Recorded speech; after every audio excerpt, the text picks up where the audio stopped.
Salut à tous, c'est Pang de la chaîne, bienvenue sur cette vidéo qui, aujourd'hui, va parler d'hypnosophie et un élément qui, assez régulièrement, revient dans des discussions avec des praticiens et parfois avec mes partenaires, c'est savoir à quel moment on est prêt à changer, en tout cas, à mettre en place un cheminement qui pourrait modifier certains comportements dans notre quotidien. C'est vrai que souvent on peut se dire, ok, moi je vais voir un praticien, donc je suis prêt à changer. D'ailleurs, en hypnose, assez régulièrement, on explique que à partir du moment où il y a déjà eu l'intention de prendre rendez-vous, d'appeler, de se déplacer jusqu'au praticien, le partenaire est déjà dans un processus d'amélioration ou de changement de sa problématique. Or, de mon point de vue, c'est pas une réalité. Il peut y avoir beaucoup de personnes qui viennent en cabinet simplement parce que on leur a mis la pression pour le faire, parce que il y a peut-être un ensemble d'éléments de l'environnement qui poussent à.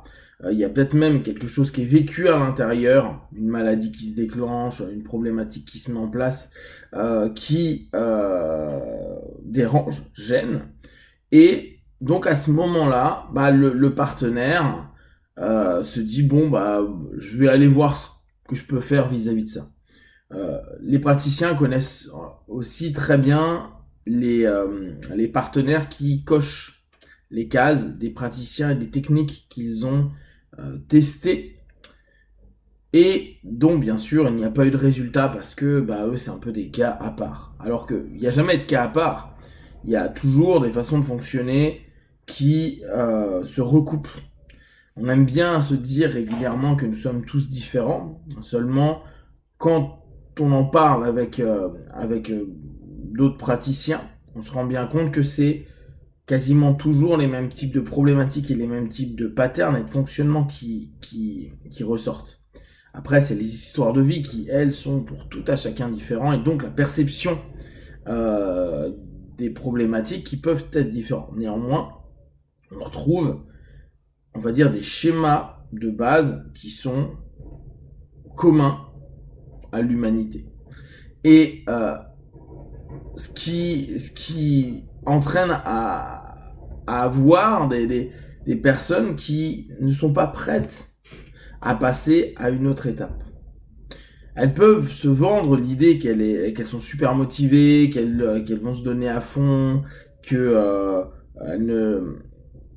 je vais utiliser le mot très hypnose, mais elles vont pas se saboter, ou elles vont aller vraiment dans un sens qui, dans l'idée, leur plaît. Seulement, et c'est aussi tout le boulot qu'on fait sur soi, il y a un paquet d'histoires qu'on se raconte. Il y a un paquet d'idées, souvent sympas, idéalisées, qu'on aime introduire à l'intérieur de nous et se dire je vais être comme ceci ou comme cela, je vais gérer ou je vais régler ceci ou cela.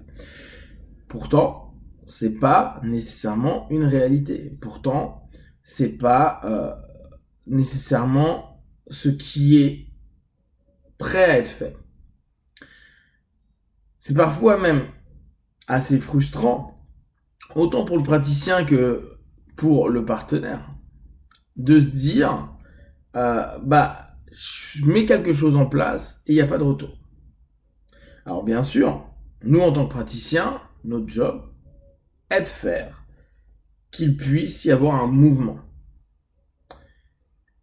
Moi, je différencie vraiment cette notion entre changement et mouvement. Pour les personnes qui me connaissent un petit peu dans ma manière de penser, je pense pas qu'on change. Je pense qu'on a déjà tous nos potentiels qui sont en nous, ils sont exploités ou pas exploités. Mais globalement, on va pas réellement changer. C'est juste, tiens, je vais découvrir que je peux exploiter ce potentiel ou pas. Et je suis dans l'idée qu'on apporte un mouvement, en gros, pour vous redonner toujours mon image du terrain et de la maison dans laquelle on est, c'est de dire, je crée du mouvement, la personne qui était dans sa chambre va peut-être descendre dans sa cuisine. Ça, c'est un mouvement. Mais qui peut être perçu, dans la sémantique plus commune, comme un changement. Pourtant, on ne change pas parce qu'on est toujours dans le même périmètre, on est toujours chez nous, en nous. Et effectivement, nous, notre boulot, c'est de se dire, on va permettre un mouvement. Seulement, il y en a, ils sont bien dans leur chambre. Il y en a qui sont très bien à regarder par la fenêtre. Et c'est pas parce que une personne nous dit oui, je vais aller faire ceci ou je vais aller faire cela. Et là, on peut sortir du cadre de la thérapie. Hein.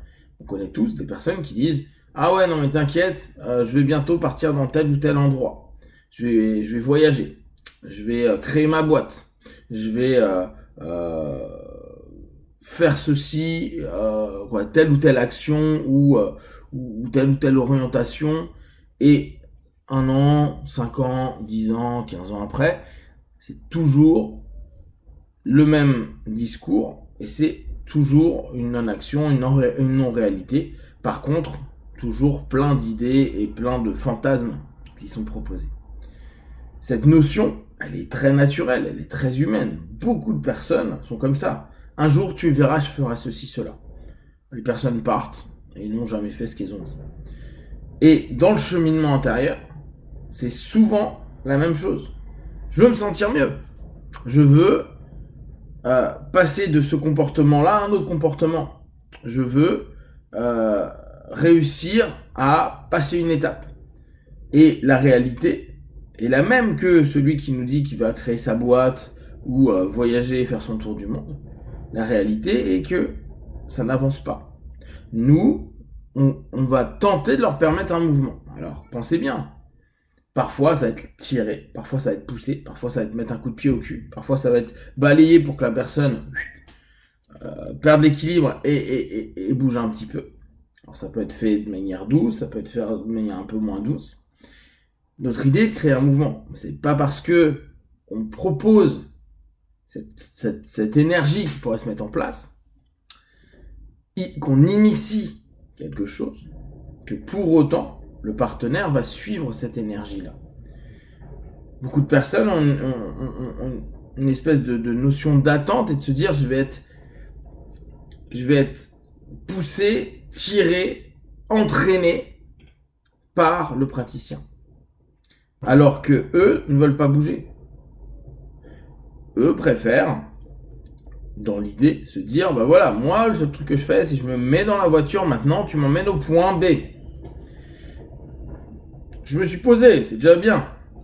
Mais ce n'est pas une dynamique positive pour un mouvement, et encore moins dans la sémantique commune, pour un changement. Et il y a énormément de personnes qui sont dans cette notion-là, qui sont prêts à dépenser de l'argent, à dépenser du temps, à dépenser de l'énergie. Alors, oui, il y a une énergie qui est investie pour aller au moins au cabinet et vivre la session. Mais c'est tout.